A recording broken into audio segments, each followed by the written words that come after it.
Okay, so a quick update video on the Hawkeye Firefly 2. When I did the original video, I had some old firmware on there and also some settings that weren't actually taking. I was trying to set the, I think it was called, it was one of the exposure settings, and it was set to center, and I tried to change it to multi, and it wouldn't let me do that. It would just revert back to center, and so that's why you get those sort of weird exposure issues in the first video.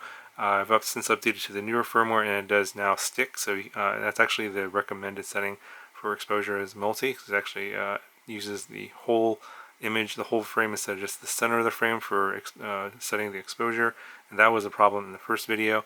And then I also used a different white balance instead of the I was using before natural.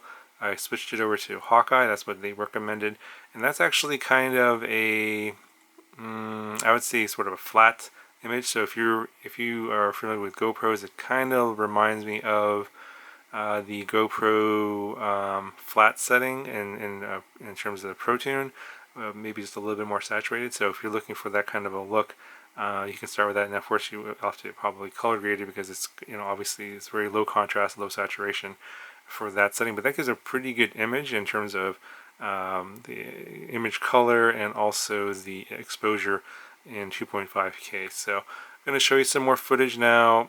I did fly this on a 7-inch.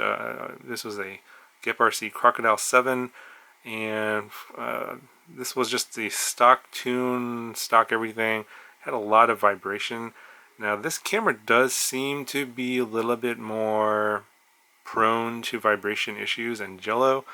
I did fly this also on the Tyra 79, and I had foam on the top and the bottom of that, and that seemed to be okay. I can still see a little bit of Jello there, but in really bright sunny conditions like you'll see on the Crocodile 7, yeah, there's a lot of Jello. So you may want to consider getting some some sort of an ND filter you could sort of stick on the front here.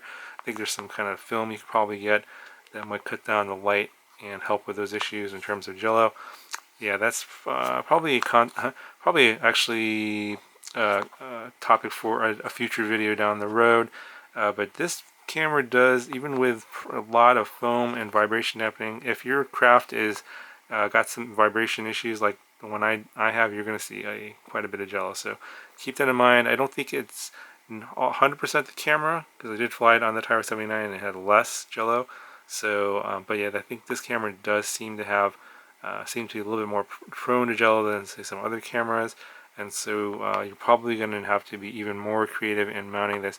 Now, not just with the foam, or maybe a different kind of foam that's going to really dampen down those vibrations. I had foam on the bottom and the top, so that I try to prevent any vibrations coming in from the strap that's holding it down on the top of the camera and also on the bottom of the camera, but that didn't seem to help, at least on the 7-inch. Anyway, here's the flight footage, and I'll talk to you guys in the next one.